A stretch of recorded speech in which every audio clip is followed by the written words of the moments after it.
L'Évangile nous montre qu'en vérité, nous devons vivre notre vie devant Dieu, devant notre Père. Et que les actes que nous posons doivent être d'abord devant le Seigneur.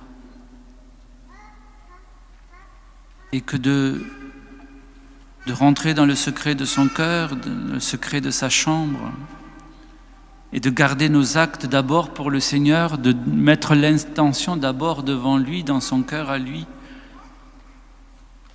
nous aide à rester petits, humbles, et de ne pas trop fanfaronner, comme dit Jésus, à sonner de la trompette de partout. Le monde a beaucoup sonné de la trompette. Chacun à sa façon, nous avons sonné. Trop souvent, on se voit d'un œil trop flatteur pour connaître, haïr notre faute. Parce que c'est difficile de se voir pécheur. C'est difficile de voir que nous sommes capables de faire le mal, largement capables de le dire et de le penser. Il est difficile de se reconnaître pécheur.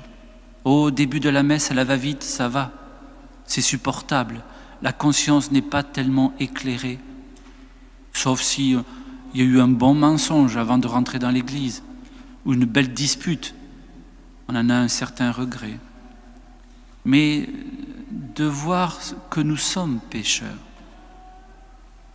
nous n'aimons pas voir ça. Et c'est compréhensible, parce que nous n'aimons pas le mal. Personne n'aime le mal. C'est désagréable d'être en présence du mal. Ça met mal à l'aise d'ailleurs. C'est désagréable de sentir le mal en soi. C'est pas agréable même d'être malade, qui est une forme de mal. Mais c'est une chose de ne pas accepter le mal, de ne pas trouver cela agréable. Et c'est une chose de se cacher les yeux, de s'étouffer en soi-même comme une autruche qui ne veut pas voir la responsabilité de nos actes, la valeur réelle de nos actions et de nos paroles et de nos pensées. Ah, comme c'est difficile de suivre Jésus jusqu'au bout.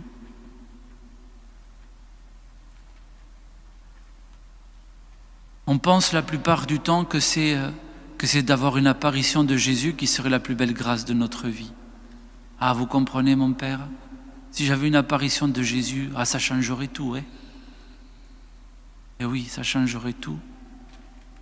Pas forcément que ça changerait tout. Mais il y a une grâce plus belle encore et plus importante, c'est de connaître son péché. La connaissance de notre péché est une grâce bien plus importante que de se penser bien, juste, joyeux et tout ce que vous voulez. Et se cacher la face en jouant du clairon et en disant partout « on est content, on est content ». C'est un échappatoire, c'est un exutoire. C'est parce que le mal nous gêne. Nous ne savons pas le gérer, nous le faisons. Nous ne voudrions pas le faire. Combien de fois nous voudrions avoir une bonne volonté, une bonne intention, et bing, une mauvaise parole est sortie. Mais oui, la personne a appuyé sur le bouton qui fait mal.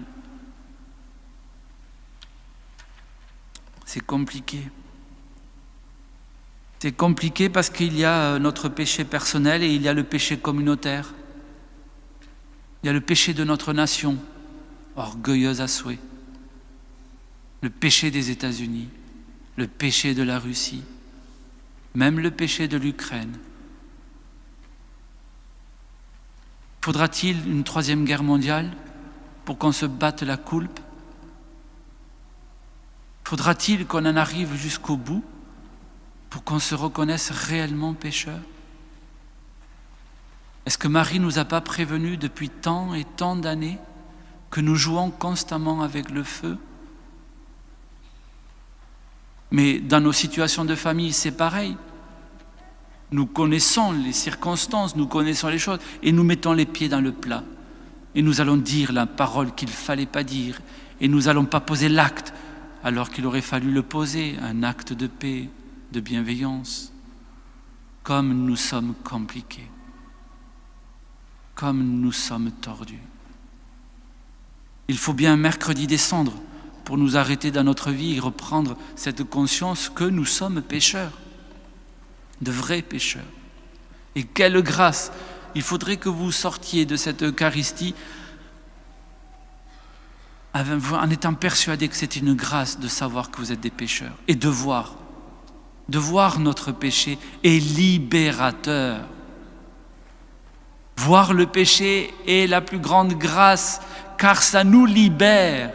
Car si je commence à voir le péché, c'est que dans mon cœur est rentrée la lumière.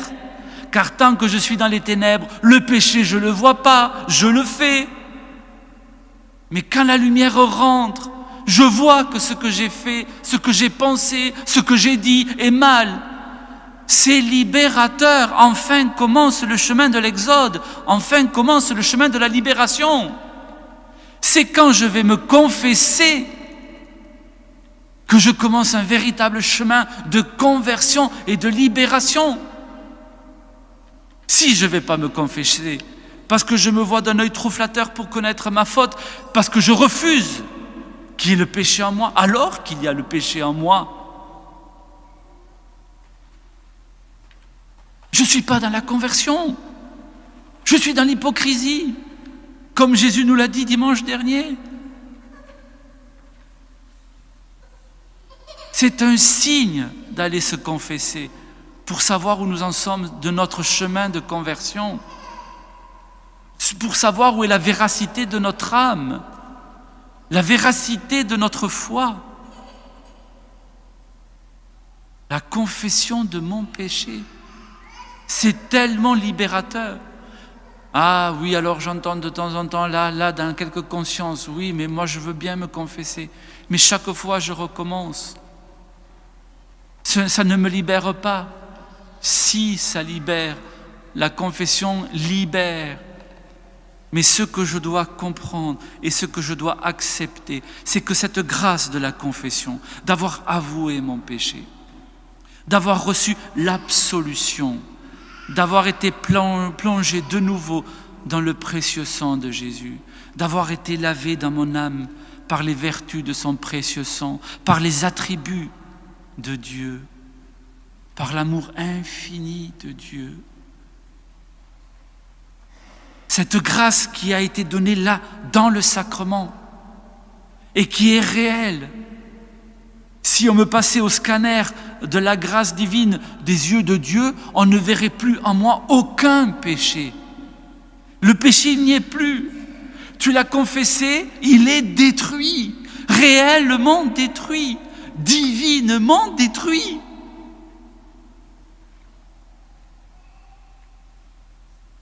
Je dois juste accepter de rentrer dans cette grâce de la confession et de prendre conscience que quand j'ai dit au Seigneur mon péché, je suis allé dans le secret justement de mon cœur, de ma chambre, le confessionnal. Je suis allé dans un lieu secret. J'ai dit à Dieu, j'ai pensé ça, j'ai fait ça, j'ai dit ça. J'ai oublié, j'ai vu et j'ai pas fait le bien pour telle personne. C'est un vrai dialogue. Dieu le Père me dit, je te pardonne tous tes péchés. C'est une vraie grâce, c'est quelque chose de divin. Il n'y a rien de humain dans ce sacrement, c'est complètement divin. Je suis dans la présence sacramentelle du Christ dans le prêtre. C'est la parole du Christ qui sort de la bouche du prêtre, cachée dans la voix du prêtre. Mais c'est sa parole, c'est sa présence, c'est son action divine, que quand il me dit qu'il me pardonne, c'est qu'il renouvelle en mon âme tout son amour. C'est qu'il a enlevé, il a effacé le péché de mon âme, et que dans mon âme, il n'y a plus trace de ce péché.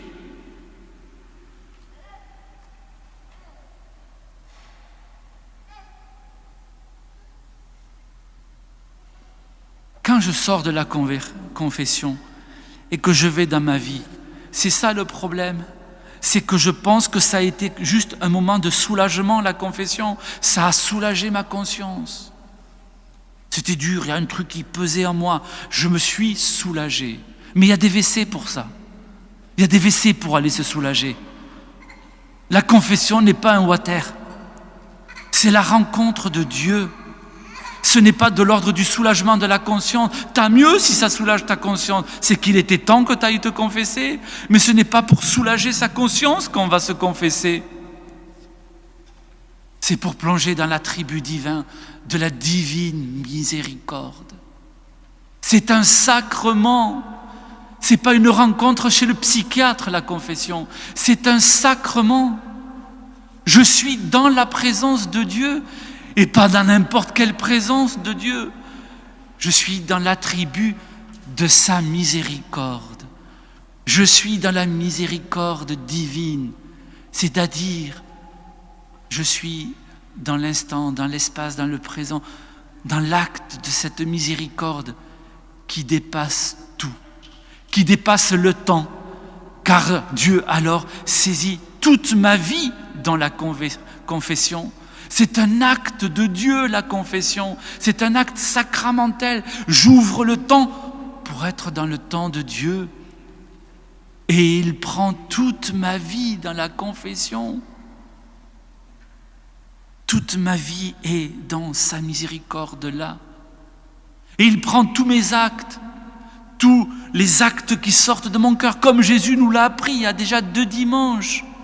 Ce qu'il déborde de ta bouche, c'est ce qu'il y a dans ton cœur. Et Jésus prend nos actes, nos paroles, nos pensées, ce qui est mauvais, il le brûle dans le feu ardent de son amour miséricordieux, de son sacré cœur. Et ce qui est beau, ce qui était de lui, là où il y avait l'amour, il embellit de son attribut de miséricorde. Ce n'est pas rien, la confession. Il y a quelque chose d'aussi grand que l'Eucharistie. J'étais pécheur avec le mal dans mon cœur, dans ma volonté, et je sors et je suis saint. Un saint qu'on pourrait canoniser. C'est admirable ce que Jésus opère dans le sacrement de la confession.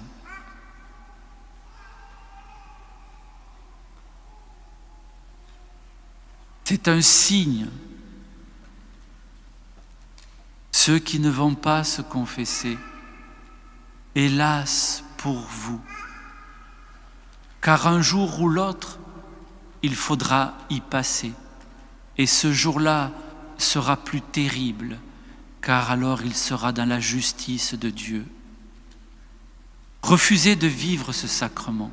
Trouvez toutes les excuses pour surtout le repousser, ne pas y aller, est un mauvais signe de notre âme. Est un signe où en fait le péché règne plus que la vertu et que la grâce. Nous devons aller contre nous-mêmes, c'est ça la conversion. Nous devons aller contre nous-mêmes, contre notre mauvaise volonté, contre notre bête vanité de se penser bien. De se penser bien. C'est une horreur devant Dieu de se penser bien. Ce n'est pas une grâce de se penser bien. Je suis bien, je ne fais pas le mal. Oserais-tu dire que Dieu est un menteur alors ? Oui, je fais le mal. Oui, j'ai eu des pensées qui n'étaient pas bonnes. Oui, j'ai pensé que ma voisine, c'était une vraie ceci, une cela. J'ai jugé ses intentions. J'ai jugé dans ma famille. J'ai dit des paroles qui ont blessé des cœurs, qui ont amené la colère, la dispute, la guerre dans la famille. Où je n'ai pas donné une parole d'amour, je n'ai pas relevé mon père, ma mère, mon cousin, ma cousine, allez savoir qui, je ne l'ai pas relevé par une parole. Je ne lui ai pas dit que j'étais avec lui là dans la prière, je l'ai laissé dans son marasme. Je n'ai pas encouragé, je n'ai pas relevé, je n'ai pas dit du bien. Non, la personne me disait sa souffrance, j'ai surenchéri avec la mienne pour ne pas l'écouter. pour pas que de la miséricorde sorte de mon cœur. Ah oui, on n'a pas tué, on n'a pas volé la banque. Mais on a fait des choses qui sont terribles aussi. Pour Dieu, il ne regarde pas que tous ceux qui tuent père et mère, hein. Il nous regarde chacun personnellement. Et si je ne vais pas me confesser par orgueil, mais c'est bien plus terrible pour Dieu. C'est terrible pour Dieu de voir qu'un enfant n'y va pas se confesser par orgueil, parce qu'il se voit d'un œil trop flatteur. Et que tous les péchés, les petits péchés, hein, les petits péchés, mon père, les petits péchés, les péchés mignons, comme on disait avant. Allez, paf, paf, paf, on te passe tout ça. L'amour de Dieu à la grossière, à la vulgaire, à la pécheresse. Mais ça, non, c'est pas possible. Alors, on va pas prendre une loupe et tout examiner comme du scrupule. Non, on ne va pas faire ça. Mais on va demander à Jésus, Jésus, où est-ce que je te déplais? Où est-ce que j'ai sonné de la trompette, Jésus? Où est-ce que je me suis pavané dans mon orgueil parce que j'avais fait quelque chose? Quand j'ai pas fait le bien, Jésus? Quand tu étais là devant moi, dans mon prochain, je suis passé à côté sans te regarder. Quand j'ai fait cela? Et si on est vrai et qu'on arrête de se regarder avec des yeux de crapaud qui veut devenir plus gros que le bœuf, si on regarde vraiment avec des yeux humbles, on le verra le péché, car on acceptera de regarder dans la lumière de Dieu. Et alors nous irons à la confession, sans peur, sans crainte d'être jugés. On le sait depuis quelque temps quand même. Les prêtres, ils sont aussi gros pécheurs que nous. On le sait, hein, les médias nous l'ont dit. On n'a plus à craindre le jugement. Mais je ne sais pas le prêtre, c'est pas tant le prêtre que je vais voir.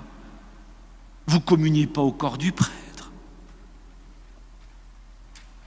Je vais dire à Jésus quelque chose et je vais entendre dans la foi, je te pardonne tous tes péchés. Et à ce moment-là, il y a quelque chose d'admirable. Croyez-vous qu'il n'y a que votre vie qui est prise dans la confession, dans ce sacrement? Oh non, c'est comme dans l'Eucharistie. Quand je communie au corps du Christ, je communie à quoi? À son corps, à son sang, à son âme, à sa nature divine, à l'attribut de la miséricorde, de sa divine volonté, de sa puissance, de sa beauté, de sa simplicité, de son unité, de ses vertus, de son Esprit Saint, de Dieu le Père, des dons à l'Esprit Saint, des charismes, des vertus infuses, de la foi, de l'espérance et de la charité.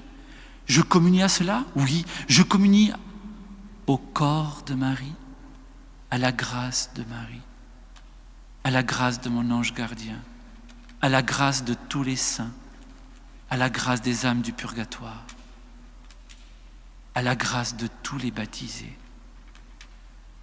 Jésus est tout. Nous avons été baptisés en lui. Quand je communie même à mon prochain. Je communie à toute réalité contenue dans l'acte créateur et rédempteur qui m'est donné dans l'Eucharistie. Quand je vais me confesser, ce n'est pas seulement ma vie qui est saisie dans le sacrement. Ce n'est pas seulement mon âme qui est lavée dans le sacrement. Ce n'est pas seulement mon âme qui est rehaussée de la charité de Dieu, de la beauté de Dieu, des vertus de Dieu, de la divine miséricorde. Non, le monde entier, car je suis en communion avec toutes les âmes. Et on comprend pourquoi le prophète Joël, lui qui prophétisait le don de l'absolution, le don du Saint-Esprit, qui est l'absolution, qui est la sanctification des âmes et des créatures. Nous comprenons pourquoi alors, quand il le prophétise au peuple, il appelle le peuple dans une assemblée sainte, comme ce soir. Nous sommes une assemblée sainte. Car nous tournons notre cœur vers le Seigneur, nous le hissons vers lui, nous renouvelons notre intention de le suivre pas à pas dans les moindres actes de notre vie, mais en acceptant de regarder où nous sommes pécheurs pour confesser sa miséricorde. Nous serons beaucoup plus justes en allant nous confesser que de ne pas aller nous confesser. Ça ne sert à rien de louer Jésus si vous n'allez pas vous confesser. De votre cœur sortent des paroles d'hypocrisie, car dans notre cœur alors, il y a le mal. Et le prophète Joël nous convoque en assemblée sainte. Mais parce que la confession porte ça. La confession porte le corps du Christ, la communion de l'Église, la communion avec le monde entier. Je ne vais pas me confesser seulement pour moi, juste pour soulager ma conscience, comme si j'allais aux chiottes. Je vais me confesser pour mon épouse, pas pour confesser ses péchés, mais pour que la grâce de la sainteté, la grâce qui m'est donnée dans la communion des saints rejaillisse, parce que cela change mes actes. Et alors quand je dis, mais quand je vais me confesser, mon Père, et bien après je recommence. Mais mon fils, quand tu vas te confesser, ne sors pas de la grâce de la confession. Quand tu sens que la tentation approche, fuis, rentre dans la grâce de la confession. Plonge en toi, Jésus te le dit, va au secret de toi-même. Rentre à l'intérieur de ton âme, là où tu as reçu l'absolution. Et puisque l'absolution est un acte divin, ce n'est pas un acte psychiatrique, c'est un acte divin. Dieu a fait réellement quelque chose en mon âme. Il a baigné de sa miséricorde et de tous ses attributs. Rentre là où tu as reçu l'absolution et plonge-toi dans l'absolution et sois renouvelé dans ta force et dans ta grâce et rejette le péché. Fuis l'occasion du péché. Renonce à telle pensée, à telle parole, à tel acte. Et tu verras qu'avant, tu combattais tout seul dans ton péché, dans ton âme, dans ta volonté pécamineuse, qui repliée sur elle-même avec la seule lumière de votre seule petite conscience, nous retombons dans le péché, car nous pensons que nous sommes seuls face à la tentation. Mais non, non, nous avons été baptisés, nous avons été confessés. La grâce de Jésus est là. Quand la tentation vient, vite, je vais dans le secret de mon âme où il y a l'absolution et je replonge dans l'absolution. Jésus, je suis pécheur. Je lui dis à Jésus, je suis pécheur, la tentation veut me gagner. Viens régner en moi. Je renonce à Satan, à ses pompes et à ses œuvres et je m'attache à toi, Jésus. Je m'attache à toi, à ta volonté, à toi, à ta miséricorde, à toi. Je me garde en toi. Et vous verrez que la confession et la grâce de la confession commencent alors à donner son fruit. Alors que la plupart du temps, la confession, on la vit pour nous-mêmes. Et dès que le péché se présente, on y retombe de suite. La confession, vous l'avez entendu à travers les paroles, n'est-ce pas, des évangiles. Paul, qu'est-ce qu'il nous dit? Moi qui suis coopérateur, moi qui suis là pour vous confesser, moi qui suis là pour vous redonner cette grâce de Jésus quand vous la perdez, je vous le dis, laissez-vous réconcilier avec Dieu, réconcilier par l'aveu de notre péché. Jésus nous donne l'aveu de sa miséricorde et nos âmes, nos volontés, nos intentions avec Jésus sont réconciliés. Nous sommes de nouveau un avec lui.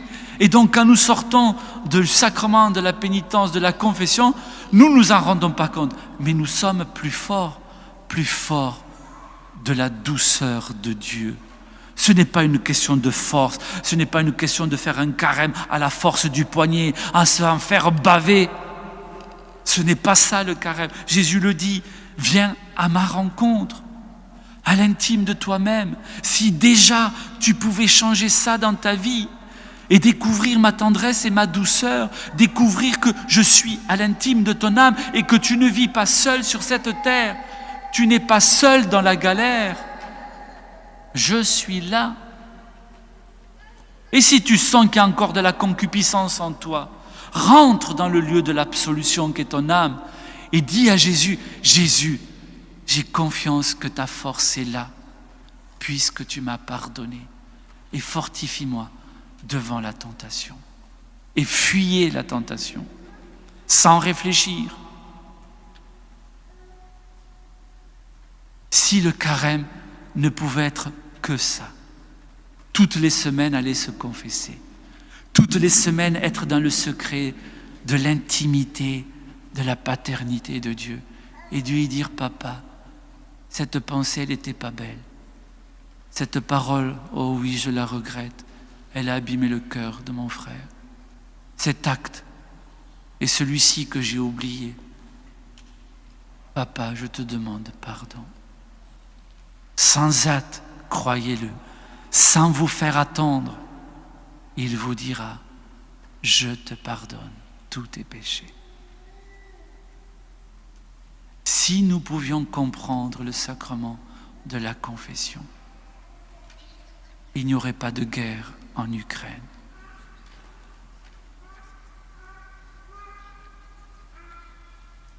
Nous ne nous confessons pas assez.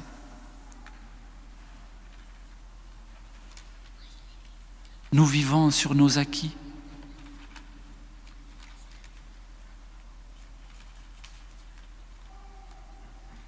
Il faut, comme bonne intention de carême, rentrer dans le sacrement de la confession. Car en plus, quand ça sera le moment de quitter ce monde pour vous, si vous avez pris ce chemin de la confession, ce chemin de conversion, si petitement que ce soit, mais avec fermeté, quand vous mourrez, vous tomberez dans l'océan de la miséricorde de Jésus.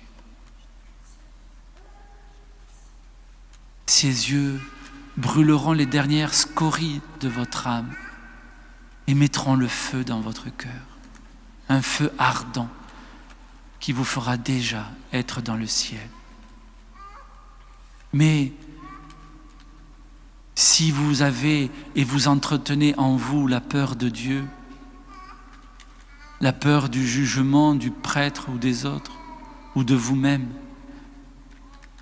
quand vous mourrez, il faudra confesser tout ça. Quelle perte de temps, quelle souffrance inutile, quelle perte de temps.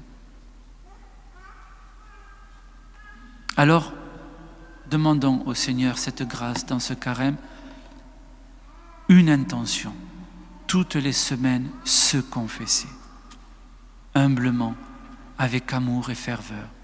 Vous avez peu de choses à dire? Eh bien, dites le peu que vous avez à dire. Mais plus vous vous confesserez, et plus vous verrez que vous êtes des pécheurs, et plus Dieu se révélera à vous, plus sa miséricorde sera concrète en vous, plus il vous consumera de la lumière, plus vous verrez votre âme, vous sentirez la noirceur et la puanteur du péché en vous. Et Faustine sentait la pourriture. Quelle grâce! Elle sentait qu'elle était pourrie. Mais quelle grâce! Quelle grâce! Car alors elle était humble devant Dieu. Elle était libre d'elle-même. Elle était plongée dans la miséricorde de Dieu. Et plus vous serez petit, et plus vous vous confesserez, plus vous sentirez la puanteur de votre âme et de votre péché, plus vous vous trouverez désagréable à vous-même, et plus vous verrez Dieu vous blottir contre son cœur, plus vous sentirez l'attraction de Dieu qui vous brûle de son amour et de son désir, plus votre âme sera assoiffée, vous aurez une soif que vous ne connaissiez pas. Vous aurez une soif de sainteté, une soif de saisir Dieu, de l'embrasser, de le chérir, et pourtant vous sentirez la puanteur de votre âme. Mais vous verrez les touchés divins de Dieu en vous. Vous les sentirez bien plus profondément que jusqu'à maintenant. Oh Dieu, quand il était sur la croix, Jésus, et qu'il s'était fait péché, notre péché, il était brûlé de l'amour du Père. Il était dans une soif ardente d'être en Dieu. Il détruisait le péché, cette soif détruisait le péché en lui. Il était un amour insatiable. Il n'aurait jamais quitté la croix. Il est allé jusqu'au bout, par amour de nous. Il nous demande qu'une chose, confesse ton péché. Oh mes frères, gagnons-nous au sacrement de la réconciliation toutes les semaines. Et vous verrez, 1 fois, 2 fois, 10 semaines, 6 mois, 1 an, vous verrez le changement dans votre âme. Vous verrez la parole de Dieu, qu'elle n'est pas mensongère. Ah mes frères, rentrons là maintenant dans le cœur de Jésus. Là, posons un acte de foi et rentrons dans le cœur de Jésus par la foi. Ton cœur, Jésus, nous y sommes là maintenant dans la foi, remplis d'espérance et de ton propre amour. Nous trouvons dans ton cœur, Seigneur, l'abîme de ta miséricorde. Et nous venons plonger dans ce cœur la Russie, Vladimir Poutine, l'Ukraine et son président. Nous y plongeons les pays d'Europe et leurs gouvernements, les États-Unis et Biden. Nous les plongeons dans ton amour miséricordieux, car là se trouve seulement la grâce dont ils ont besoin. Dans ton océan de la miséricorde, Seigneur, nous recevons dans notre Eucharistie et dans notre cœur, à travers la communion, tous les morts de ce jour, tous ceux qui tombent sur le front, militaires ou civils. Nous les recevons dans cette Eucharistie, dans notre cœur, Seigneur, et dans ton cœur miséricordieux, pour qu'ils reçoivent l'absolution. Nous intercédons à l'intérieur de ton cœur, Seigneur, pour que les pourparlers entre ces deux pays aboutissent à la paix. Nous te prions, Seigneur, et dans ton cœur, nous venons puiser et chercher toutes les grâces pour les donner, les répandre sur tous ceux qui doivent décider, pour qu'ils n'escaladent pas, qu'ils ne fassent pas des propositions qui seraient trop belliqueuses. Que leur conscience, Seigneur, soit touchée par ta miséricorde et que la paix revienne. Nous te prions, Seigneur, dans ta miséricorde, car là se trouve la force, et nous te demandons la grâce pour tous les Ukrainiens, ceux qui souffrent, ceux qui vont être privés d'électricité et de chauffage, ceux qui vont commencer à ne plus avoir de quoi manger. Nous venons puiser, Seigneur, la grâce pour que de partout dans le monde, l'aide leur soit donnée. Nous te prions, Seigneur, pour que si les bombes soient lancées, beaucoup d'entre elles ne fonctionnent pas. Que les saints qui intercèdent, Seigneur, comme les miracles que nous avons vus pendant la Deuxième Guerre mondiale et la Première Guerre mondiale, il y ait des miracles aussi pendant cette guerre.